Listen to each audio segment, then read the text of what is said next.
privileged because not only is Dr. Neal Hermanowicz an expert as a movement disorder specialist in Parkinson's, he is the medical advisor to Parkinson's Orange County. He lovingly and wonderfully helps shape our initiatives, our focus, and what we help bring education to support for you today. So, here to discuss clinical trials and research is Dr. Neal Hermanowicz.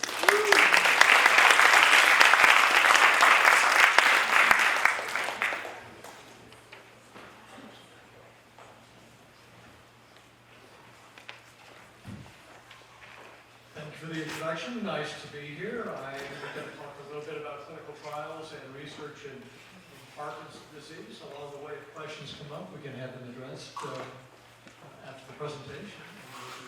Before Ann is up here talking about her thing as well. And, okay, there we go. So something to keep in mind during my presentation: why do people get Parkinson's disease? This is a long-standing question, and the answer is we still don't really know for sure, but we're getting, I think, closer to understanding why that may be the case. We know, for example, that the risk of getting Parkinson's disease increases with age, according to some studies, and the median age of diagnosis is around 60.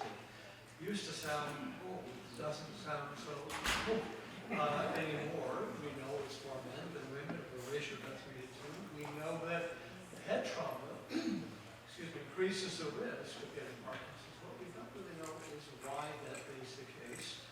There's been a lot of discussion about environmental exposures with Parkinson's disease, and we'll talk about that a bit as well. Some interesting things that you've probably heard before is that people who smoke are less likely to get Parkinson's disease. And the question is why would that be? And it's not because people who smoke die sooner, if there's something else going on.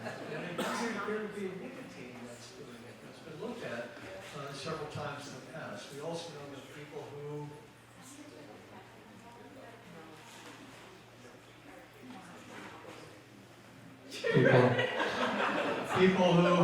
people who drink coffee are less likely to get Parkinson's disease also. And the question is, why is that?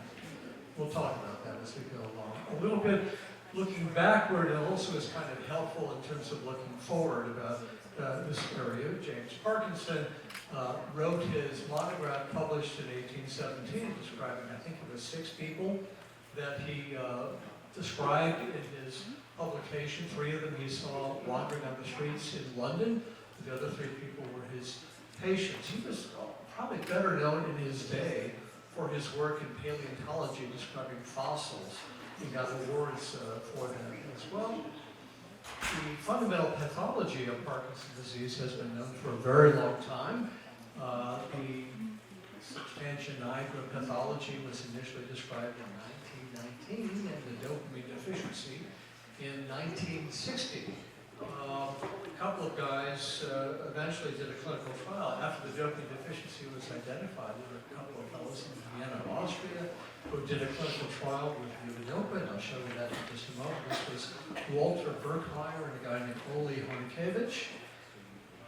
There's Hornikewicz, describing his experience in 1961 with their initial trial, intravenous levodopa. I think those glasses he's wearing have come back into style, right? The big black frames. I think I'm wearing the same tie that he's wearing in that picture. But he was very exuberant, and you might even say kind of over the top in his description of how people respond. This is very reminiscent of that book or that movie, Awakenings. Robert De Niro was in that movie, where people took the medication levodopa and they had been chair-bound and they get up and move around, and he's describing, what is this, bedridden patients who are unable to sit up. Is that too loud? No. No? No. Oh, okay, wow. Bedridden patients who are unable to sit up, patients who could not stand up when seated, and patients who when standing could not start walking, performed after levodopa all these activities with ease. Now, I think that might be an exaggeration, but this really puts things in perspective of what was being used before levodopa came on the scene. They were anticholinergic medications like trinexafenadil kind of nasty medications with unpleasant side effects like dry mouth and confusion sometimes and constipation. It's now been 50 years, almost 51 years, since carbidopa was FDA approved for the treatment of Parkinson's disease. And it has stayed the centerpiece for symptomatic treatment with medication. You see out here some other surgical methods of treating Parkinson's disease. But almost 51 years since this medication first became available through the FDA. And there have been several other things that are newer, they're not better. There are newer forms of carbidopa which have an interest as well. But this remains still the best medication that we've had, which that's great, but it's also frustrating, I think, for all of us, for people who are living with this diagnosis, and also for clinicians like me. It's frustrating. What's been going on for the past 50 years in terms of trying to develop better therapies for the treatment of Parkinson's disease? If you're curious at home, and if you have access to the internet, and if you want to know what trials are being done in Parkinson's disease, you can go to this website and sort through them. You can plug in what you're looking for, like Parkinson's disease and symptomatic therapy and so forth. And I did that, and there were 3,732 studies that came up.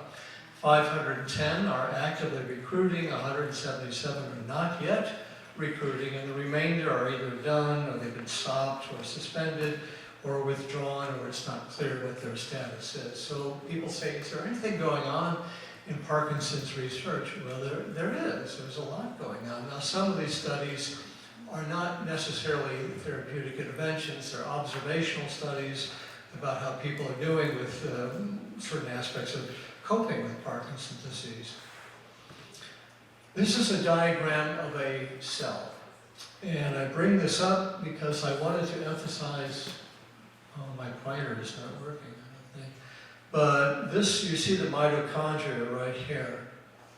These are the mitochondria. And they are the energy source for all living tissues. When the mitochondria aren't working, the rest of the cell is not working very well.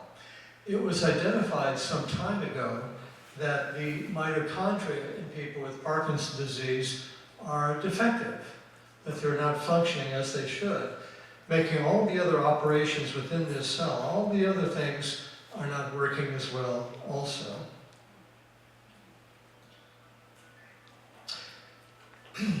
Now, when that came to everybody's attention some years ago, that the mitochondria were defective, we thought, oh, I remember very well. I was still in my training at the University of Michigan when this sort of hit the news, the neurology news, that mitochondrial dysfunction was apparent. And people thought, oh, good, now we've got a handle on not just treating the symptoms with things like levodopa, but actually going after the underlying disease. Now, that did become the focus of a lot of research projects. Some of them I was involved with over the course of my career. The other interesting thing to note, though, is that mitochondria malfunction has been identified in just about every other neurological diagnosis you can think of. Things like progressive supranuclear palsy, which is an unusual Parkinson's kind of syndrome that just caused the death of Jesse Jackson. Linda Ronstadt said that she initially had Parkinson's, and she changed that later to say that she has this other thing, progressive supranuclear palsy. A rare inherited disorder called Huntington's disease has also been associated with mitochondrial problems. Lou Gehrig's disease, also known as a myotrophic lateral sclerosis, same thing. Even migraine has been associated with mitochondrial problems, and it makes me wonder, and I brought up this before, is a mitochondrial problem just a manifestation of a brain cell that's not working well? Is it the cause of that malfunction, or is it a symptom of that malfunction? Now, when people got this information, that triggered several clinical trials. Let's make the mitochondria function better, and I was involved with some of those studies. Cliff Schultz, who unfortunately passed away some years ago, and another named Flint Beal, who was in New York, started looking at ways to try to make the mitochondria function more normally as they should. And eventually there was this large study that I participated in some years ago using CoQ10 to try to restore mitochondrial function. They all failed. They did not work. The big study with CoQ10, there were several sites around the United States, North America, and some European sites. One of the largest trials ever in terms of studying Parkinson's disease, and it did not work. Which maybe brings us back to this original question. Why do people get Parkinson's disease? What is going on that causes it? And we have these clues. More men than women. As we get older, smoking seems to reduce the risk. Coffee drinking seems to reduce the risk. And why is that? Oh, that's a glacier in Iceland. This is... Jules Verne said that was the entrance to the center of the earth in his novel, Journey to the Center of the Earth. That was the location. This is the pathology associated with Parkinson's disease. That nasty pink circle is a Lewy body inside of a brain cell, and you can sort of see it takes up a lot of space in that brain cell. And it's also thought that the formation of these Lewy bodies, which is the pathological confirmation of this diagnosis, is causing trouble. It makes the accumulation of this protein into the form of a Lewy body is causing the brain cell to malfunction. And you can sort of understand that. If it's being clogged up by this big structure, all the other machinery of the cell is getting into trouble. And so people, well, it kind of makes sense. Let's get rid of that stuff. Let's take it out of the brain as best as one can. And those trials have also been conducted and mostly completed. In those trials, something called monoclonal antibodies were used. These are sort of an immune thing, a protein that is created either in rodents or somehow in the laboratory and then injected. And it binds to this protein that makes Lewy bodies and tries to bring it out of the brain, sort of clean up those cells to get rid of the alpha-synuclein protein that's causing the formation of these Lewy bodies. And some trials were done. This makes sense, looks good, didn't work. There's one of these studies that's still going on, but the others failed and were not further pursued. Which, oh, there's that glacier again. Brings us back to why do people get Parkinson's disease? And there are these clues, so I'm going to keep coming back to that question. Well, what about stem cells? People ask me about stem cells. What's going on with stem cells? And there are things going on with stem cells, and they're actually quite interesting. So in Japan, they are in the process of their counterpart of the FDA is in the process now of approving a stem cell therapy for Parkinson's disease.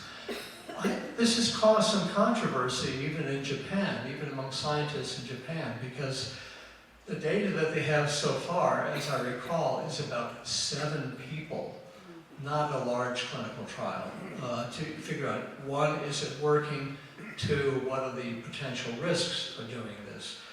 But their equivalent of the FDA is different than the FDA that we have here, and they're moving forward with the approval of stem cells for the treatment of Parkinson's disease. There's also been some studies that have been initiated within the United States looking at stem cells. There's this company called Blue Rock, which was based in Cambridge, Massachusetts, and it was acquired by Bayer, the people who bring us aspirin. So they must have had some interest, some credible interest in this company, Blue Rock, to buy it and continue with their clinical trials. And they did do some preliminary studies surgically injecting these stem cells into the brains of people with Parkinson's disease to see, is it safe? They were not looking necessarily for efficacy. They were not looking to prove does it work, just is it safe? That's the first step in investigating a new treatment.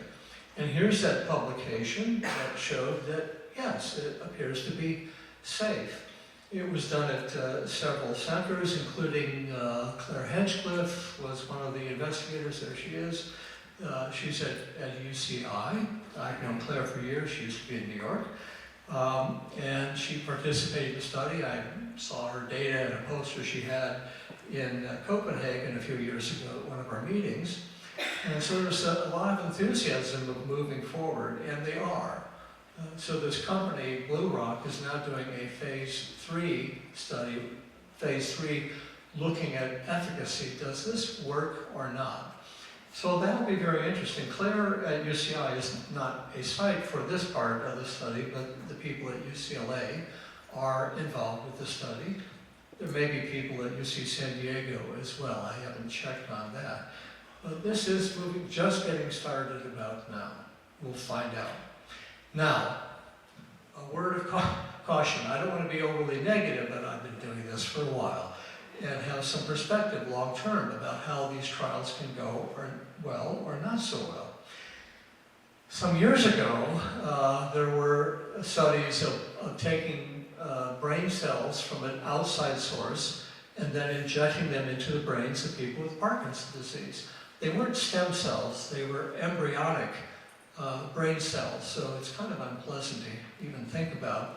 But these were brain cells that were derived from aborted fetuses. The women who had the abortions gave their consent that the aborted fetus could be used for scientific research, and they did. And they were able to identify that part of the brain that was responsible for making dopamine the substantia nigra, and they took that tissue and they injected it into the brains of people with Parkinson's disease. And I remember it very well. It was done at a couple of sites in Colorado, in Chicago, and New York. They were all involved, and it did not work. They were able to prove by doing a DAT scan. DAT scans look at dopamine activity. They were able to prove that the injected cells survived and they made dopamine, but they were not able to prove in their assessments that they made people better.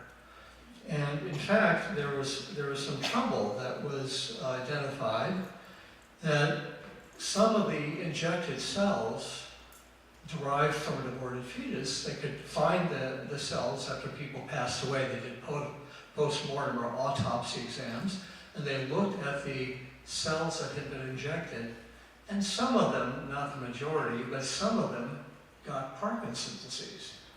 You think, well, how is that? The explanation back then was, well, that protein, that alpha-synuclein Lewy body thing can leak out from the already troubled cells and then get into the implanted cells. And I'm not sure that's correct, but that was, kind of made some sense. And I remember meetings where this was being discussed and everybody sort of nodding in agreement, but I'm not sure that is in fact the case. So I take that as a cautionary sign.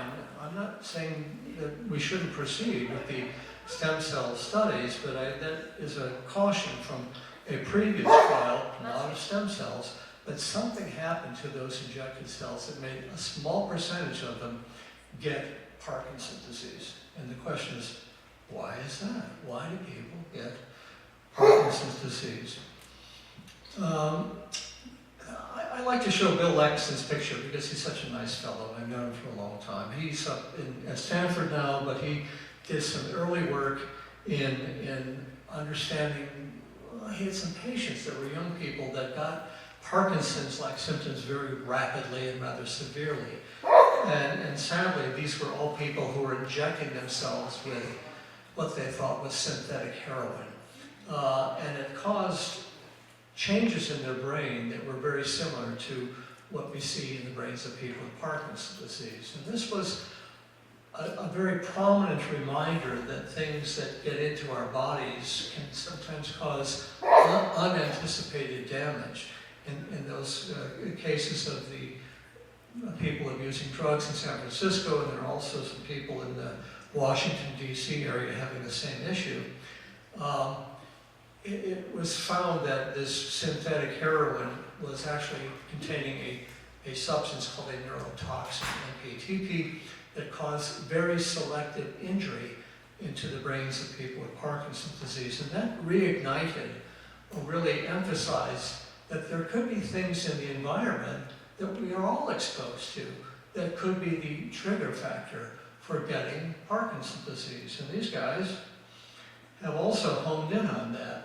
They were not the originators of this concept, and they say so themselves, but they have really collected a lot of this information about environmental factors that may be triggering Parkinson's disease in some people, not all of us. So, for example, there was a study at UCLA where they looked in the Central Valley of California. What's the risk of getting Parkinson's if you live close to agriculture? And the risk was increased for people who they weren't necessarily working on a farm, they were just living nearby farms. Again, raising the idea that maybe things that are used in farming, pesticides, herbicides, may be contributing to some people, not everyone who lives in Fresno gets Parkinson's disease, but the risk is greater in these agricultural areas. And that was also described in Canada and in other parts of the world as well. It's been described in people who live close to golf courses where they're spraying to maintain the greens of the golf courses. So this is, I think, adding to the discussion about what is it that is causing Parkinson's disease. Now, again, not everybody who lives in Fresno or lives close to a golf course gets Parkinson's disease. But there may be some genetic factors, and this fellow, who used to be at the National Institutes of Health, published an article talking about the fact that immune-mediated disorders are on the rise worldwide. He wasn't focusing on Parkinson's disease. He was just talking about autoimmune or immune-mediated disorders are increasingly common worldwide. And he made this statement in that publication I just showed you, which I thought was kind of interesting. Most genes aren't good or bad. It depends on what's going on in the environment. And the environment, our environment worldwide, is being changed by by industrialization, by using pesticides, herbicides, and so forth. So some people's genetic makeup, when they get exposed to paraquat, an herbicide, for example, may trigger something that ultimately leads to getting Parkinson's disease. So if you go into that website that I showed you, the clinicaltrials.gov, and put in Parkinson's disease and inflammation, there are 82 studies that pop up.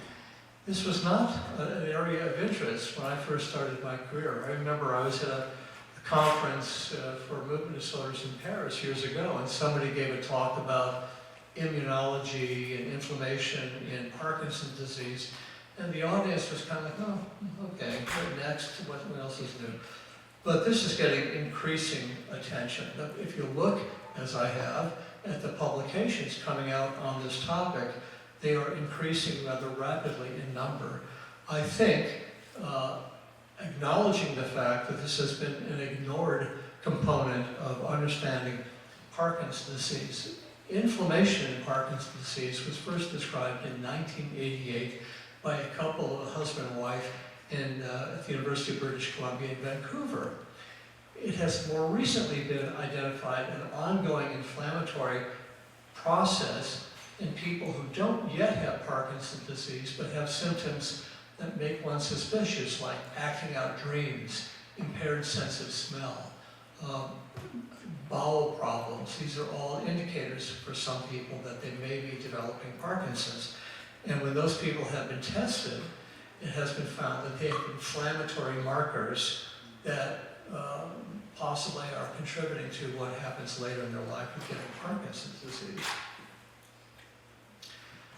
There are a number of neurological diagnoses associated with inflammation, Parkinson's disease, all these other things, including things you wouldn't even think of, something called cervical dystonia, which is just involuntary movements of the head and neck. But all these other so-called neurodegenerative diagnoses where people have been scratching their heads forever.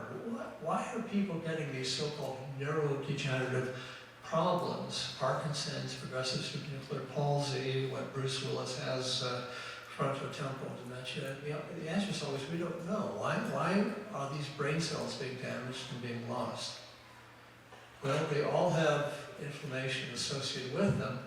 And interestingly, I think, when you look at other inflammatory diagnoses, like inflammatory bowel disease, Crohn's disease, ulcerative colitis, people who have these bowel problems, inflammatory bowel problems, have an increased risk of getting Parkinson's disease. When people are treated for Crohn's disease with a drug like Humira, their risk for getting Parkinson's disease goes down.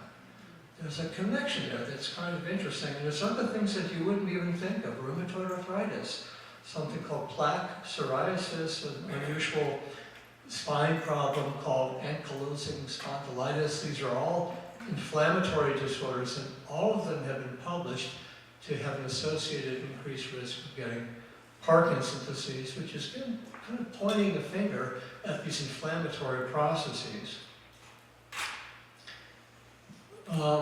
The emphasis on this area, I think, was stressed all the more because Lilly, not a small company in Indianapolis, a big pharma, as they say, recently bought a small company in La Jolla for $1.2 billion in cash to get the rights to their anti-inflammatory medications, one of which has been tested in a preliminary fashion in Parkinson's disease. So Lilly has a huge interest in Alzheimer's disease and also methods to try to prevent other neurodegenerative disorders, and I don't think they would spend the $1.2 billion on this little company in La Jolla if they didn't think there was some validity to the research that had already been done in clinical trials. There are some, not as many as one would like, trials listed where this is a study at Columbia University in New York where they're recruiting people with Parkinson's disease to try to better understand the inflammatory process. There is a woman whose name keeps popping up in my looking at the literature, Carolyn Williams Gray, who's in Cambridge, England. And she's had a long-standing interest in inflammation in Parkinson's disease and doing clinical trials. I've had a little bit of an email exchange with her over the past year or so about what is going on in her lab, and I think this is a person to follow in terms of what she can find. Now, there are anti-inflammatory medications, not just ibuprofen, for example, or other medications that are used for rheumatoid arthritis already available. Another interesting class of anti-inflammatory medications are things like Ozempic. You see it on television every day, right? Diabetes and weight loss. One of those immune-mediated diagnoses that is associated with Parkinson's disease is type 2 diabetes. That's an inflammatory disorder.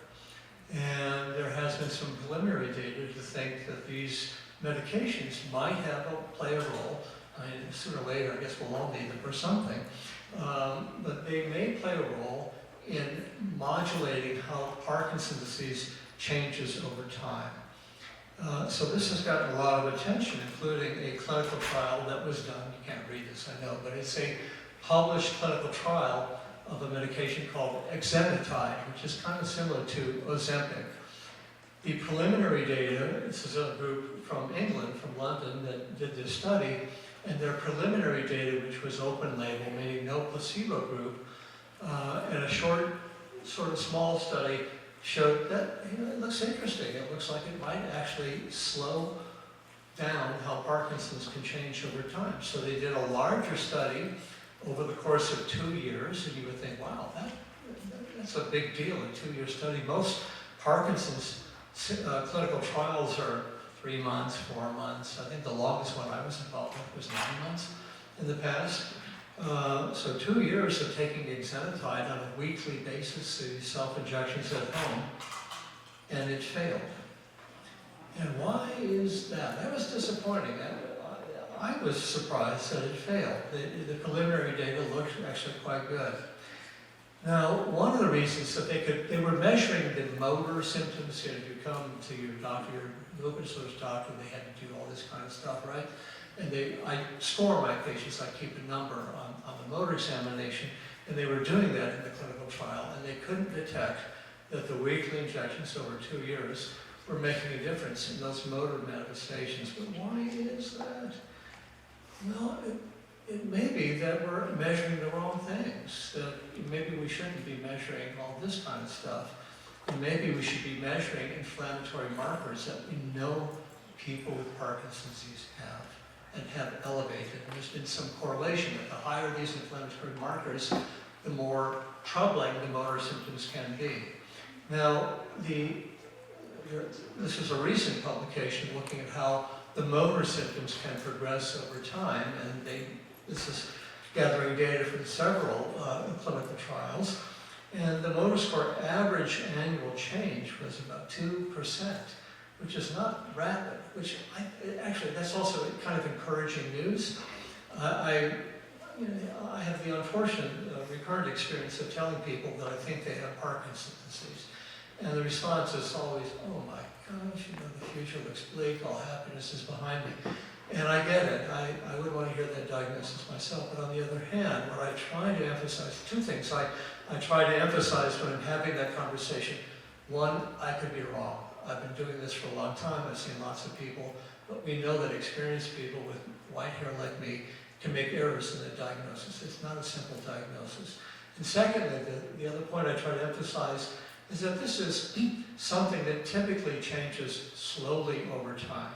If it's changing rapidly, it's almost always because there's something else going on. Constipation, a bladder infection, just about anything you can, family stress, whatever it is, can cause the symptoms to act up. The disease doesn't change more rapidly, it's just that the symptoms act up more prominently. So the rate of change for most people with Parkinson's when they're treated with levodopa is relatively small, and even untreated, it's maybe 4% a year that people are changing. So this publication made the point that trying to find a change in progression of symptoms of even 30% is going to be very hard to detect short term. So if you do a study for a year or two, that may not be long enough. If you're doing these motor measurements that are used in all the Parkinson's clinical trials, maybe we should be looking at other things rather than the finger tapping, hand over closing, heel tapping, and so forth. So why do people get Parkinson's disease? I think the pieces are coming together actually, and it's a hard habit to break when people are focusing on mitochondrial dysfunction and the funding is coming for mitochondrial dysfunction. How do you re-engineer your lab to focus on something else? I've had this discussion with scientists when I was going to the Fox Foundation in New York. For crying out loud, we've been looking at the mitochondria for years now and nothing has worked. Why are we still doing that? It's hard to make that switch. But there are clues, I think, that are increasingly hard to ignore in terms of what may be contributing to Parkinson's disease. And why is it that cigarette smoking and coffee drinking reduce the risk, and why is it that head trauma increases the risk of getting Parkinson's disease? Well, if you look at the literature, it's reported that people who have head trauma, not even necessarily professional football players who've been having head trauma since they were 9 years old, the people who are bonking their head in the parking lot, stumbling and falling down and hitting their head, that can trigger a prolonged problem. I looked at this literature recently regarding a patient I saw who had fallen in a parking lot and had not recovered her symptoms. And the literature more recently suggests that this post-concussion syndrome is not something that resolves in the majority of people in 6 months. It can last and last. And it's been studied and published that head trauma triggers an immune response that persists. So cigarette smoking, bad for us, don't take it up, but it also can alter the immune system in ways that may be favorable in terms of delaying or reducing the risk of getting Parkinson's disease. It has unfavorable consequences. When you think about it, cigarette smoking people are more likely to get cancer, they're more likely to get infections, but that may be because their immune system is being modified by whatever's in that smoke. And I don't think it's nicotine, but whatever's in that smoke, so that they're more susceptible to infections, but they're less susceptible to getting Parkinson's disease. Similarly, coffee drinking more recently has been looked at. People have been scratching their heads forever, ever since this was identified, that people who drink coffee are less likely to get Parkinson's. People who drink coffee who have Parkinson's disease seem to progress more slowly over time. And it has recently been studied and published that people who drink coffee can have modulation of their immune responses, apparently in a way that's favorable in terms of reducing the risk of Parkinson's disease. One comment in terms of new things that I anticipate will be on the market soon. This is a medication now owned by Abbott. It's changed hands a couple of times. It's similar but not identical to a class of medications that we've had called dopamine agonists. Dopamine agonists are like Mirapex, Requip, Nupro. This is different because it's more selectively attaching to certain dopamine receptors that are improving the symptoms of Parkinson's disease, but not so likely to bring out the side effects that agonist medications have had, like compulsive gambling and other behaviors that have come out that we've identified with these medications. The other thing that's interesting about this medication is that it's once a day.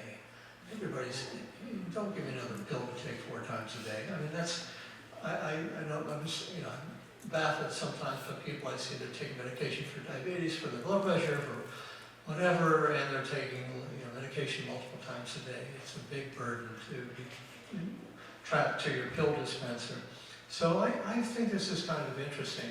Ann Arbor and I were recently contacted from a mysterious company, and we have to sign a non-disclosure form before they'll let us know what they're doing, but I suspect it may be more information about this drug. They submitted to the FDA in September, so I expect we'll be, it's usually 6 to 9 months before the FDA gives a response. I expect we'll be hearing about this very soon. What I don't know is how well it compares to the gold standard levodopa. That remains to be seen. Anybody recognize this man? I met him here some years ago, and I was impressed by his silver shoes, so I took that picture.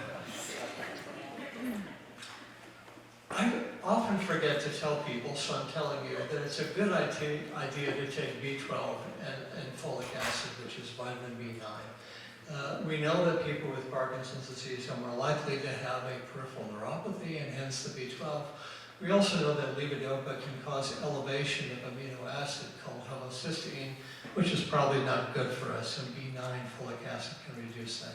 So I'm telling you, in case I forget, all of you, in case I forget, to tell you if I see you in the office to take a vitamin with B12 and B9. That's, can't hear it, she's, okay.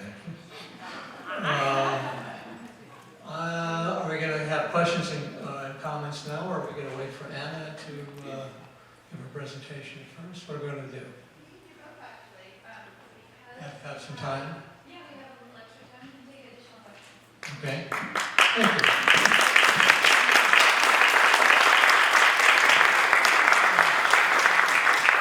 So if you have additional questions for Dr. Hermanowicz, please go ahead and raise your hand. I will find you and you can speak into the mic. So if it's inflammation, can that be controlled by diet? Can you, sorry, say that again? Can you control it by diet? Be superfoods. There are studies indicating that there are anti-inflammatory diets. There are also reports that people who exercise can reduce inflammation by physical exercise.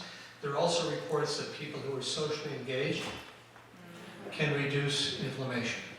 So there are a lot of things that can modify inflammation. I guess the question is, what's most efficient in terms of addressing Parkinson's? We know that exercise is good for people with this diagnosis. We know that being lonely or socially isolated is bad for all of us.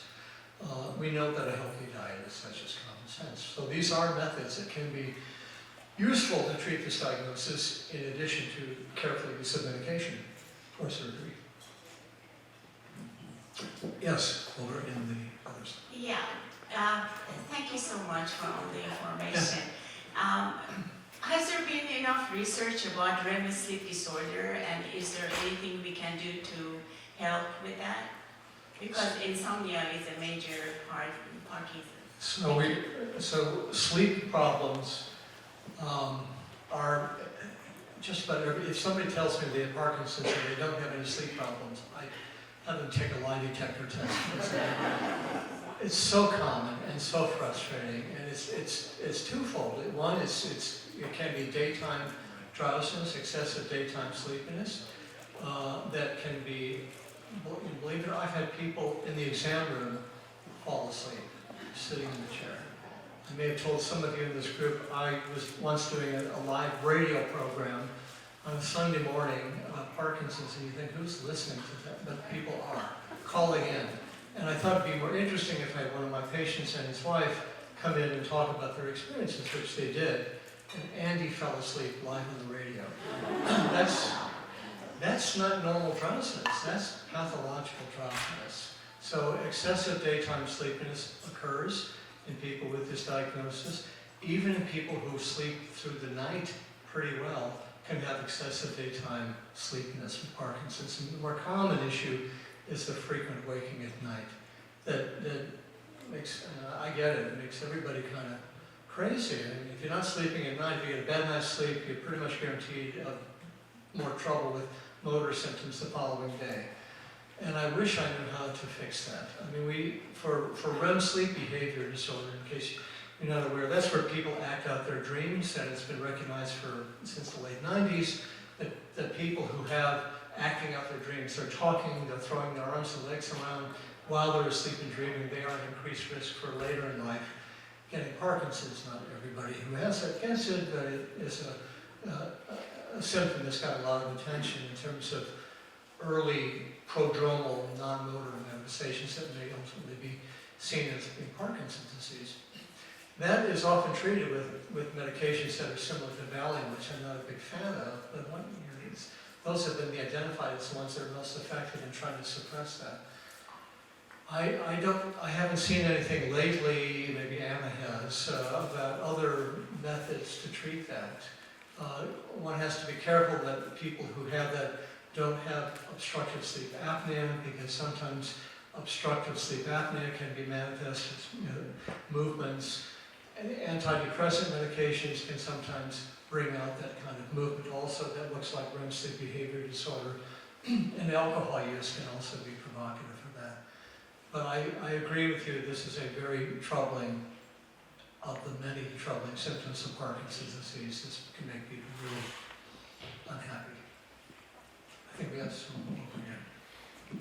How about as far as being hereditary? My husband has it, his dad has it, our son has it, his sister has it. Well, I hear that in my work, and I have over the years, but that's a really unusual story. More likely is, why do I have this? Nobody else in my family has this. That's what I hear commonly. It's been described that maybe somewhere around 10–15% of cases are genetically transmitted generation to generation, but that's really uncommon. There were some unusual families that were described in the mid to late 90s in Italy and Greece, where it was clearly running generation to generation, and that led to a genetic study that identified this protein, alpha-synuclein, which is a big component of Lewy bodies. But what you're describing, I almost never hear. What my patients will ask me, are my children at risk? If I have Parkinson's, are my children at risk?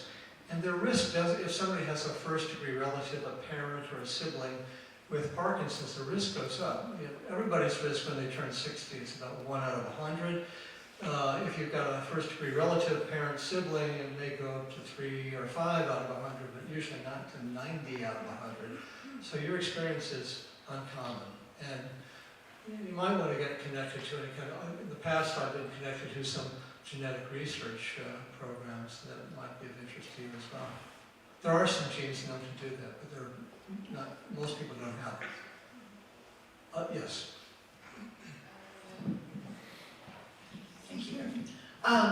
You made a reference to a DAT scan. Yeah. When I was diagnosed 13 years ago, I requested that. It was very unique. I guess it just come out. Now a lot of the people are requesting DAT scans. What exactly does that show us? A DAT scan shows dopamine activity in the brain. So a DAT scan is accomplished by injecting a drug into the vein, which gets into the brain, and it sticks to the brain cells that release and then recapture dopamine. And attached to that drug is a radioactive iodine atom. So when it gets into the brain and sticks there temporarily, you can put the person into a scanner that'll measure the amount of radiation that's sticking there. And that gives us a sense of, is the dopamine level normal or not? Now, a couple of things. One is that you have to be careful because all tests have some possibility of being wrong. All tests have a possibility of, they're read by a doctor, either in nuclear medicine or radiology, they're read by a doctor, and it's their interpretation of the image of the DAT scan. And I'm not criticizing anybody in particular, but I've had two experiences. One, years ago, I had a patient look to me like she had Parkinson's disease. I wasn't quite sure, so we did do a DAT scan, and the person who read it, I knew them quite well, very experienced, and read it as normal. And I continued to see that normal, meaning that dopamine activity was okay, it was normal. And I continued to see that woman, and I think it was a couple of years later, she continued to me to look like she had Parkinson's. So I called the woman who had read the DAT scan. I said, are you sure? And she said, I remember that scan, and I talked to my colleagues about it, and we were sort of on the fence, but we ultimately read it out as normal. And so we repeated it, I repeated it, and it came back as abnormal. So all tests have room for incorrect results. So I order them sometimes, but I'll tell you the setting where I order a DAT scan more often is when somebody's taking a medication that can make them look like they've got Parkinson's, and these are usually dopamine blocking medications. And even if you take away the medication, you have to wait for sometimes months or even longer to get a sense, is the Parkinsonism from the medication, or do they have an underlying Parkinson's disease, or did the medication bring out the Parkinson's symptoms that was already there? So I do order a DAT scan occasionally, but not routinely.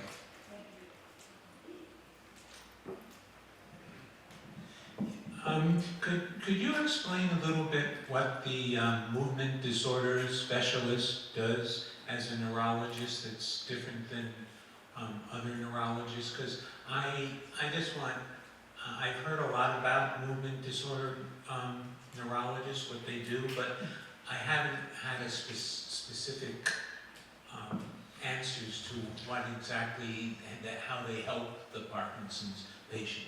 Well, yes. So to become a neurologist after medical school, you spend 4 years in residency. A year usually adult internal medicine, then 3 years of neurology, and then you're eligible to take the board certification for neurology. In neurology, just like internal medicine doctors can specialize and become a cardiologist or a gastroenterologist or a rheumatologist. And to do so, they have to take additional training, and it varies how much longer it is. And in cardiology, 2 years, 3 years maybe. In movement disorders, it's usually between 1 and 3 years. I did 2 more years. After my residency at the University of Wisconsin, I moved to the University of Michigan, where I spent another 2 years seeing patients and getting involved in clinical trials and some laboratory research in areas of movement disorders. So it's an opportunity to get more intense, focused exposure to movement disorders being taught by people who are already experienced. For example, in my fellowship in Michigan, they happen to have a big interest in Huntington's disease, which is quite rare, and also a big interest in something called progressive supranuclear palsy, which is what Jesse Jackson had. And they had a lot of patients, because they were studying these things, they had a lot of patients with those diagnoses. So in half a day, I might see 3 people with Huntington's disease, A general neurologist might see one in their career. So it's a way to get a lot of intense, focused exposure, hopefully learn from the people that are training you about their experience, and also get engaged in that community, going to the meetings that are focused on that and so forth.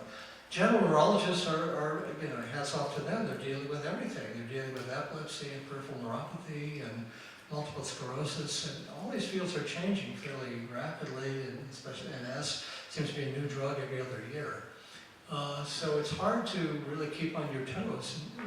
It sounds like nitpicking, but it's hard to keep on your toes in all these subspecialty areas. I'm not as good, nearly as good, I don't think, in MS as I am in movement disorders. I wouldn't pretend to be. So that's the advantage. Yep. Well, Dr. Hermanowicz, we have time for just one last question. She's had her hand up for a long time. I know, right? So I'm over here. Here we go, last question. Yeah, I think it's a quick question. You mentioned inflammation as a problem in Parkinson's, and you mentioned therapy options. I was just wondering, I mean, would you usually do like markers for inflammation in blood tests? That's one. And is there a way to possibly reduce inflammation through just anti-inflammatory drugs, such as cortisone? Or So we don't yet have a verified method to monitor inflammation markers in Parkinson's disease. People are looking at that. There are publications on that, but there's been no consensus yet about that. So I don't, plus, of course, you run into issues with insurance companies not wanting to, they don't want to pay for anything. But you know, some of these are unusual tests that would be ordered. So we don't really have a clinical program that's been validated to do that yet. I expect that, I'm hoping that will be arriving before my career is over, in the near future. I'm not saying my career is over in the near future, I'm saying that those will arrive in the near future. There have been some studies, as I kind of mentioned, that people who have an inflammatory disorder, like Crohn's disease, are less likely to get Parkinson's disease. And that also has come up in rheumatoid arthritis. There was a thought that, well, if Parkinson's is an inflammatory disorder, then people with rheumatoid arthritis would be more likely to have it. And when they looked for it, they found, well, they were less likely to have it. Why is that? It's because the people who have rheumatoid arthritis are taking anti-inflammatory medication. So there's been all these hints for a long time now, and I think we're just getting around to pushing that forward. There are people, there's a woman who used to be at the University of Florida, she's now at the University of Indiana, who's written on this, she's not a physician. There's a group at the University of Alabama that's really gotten involved with this in a big way. So more and more people are saying, why have we not been talking about this for a long time? Let's focus more on this. I expect it's coming. I hope it's coming. Well, everyone, can we give Dr. Hermanowicz a round of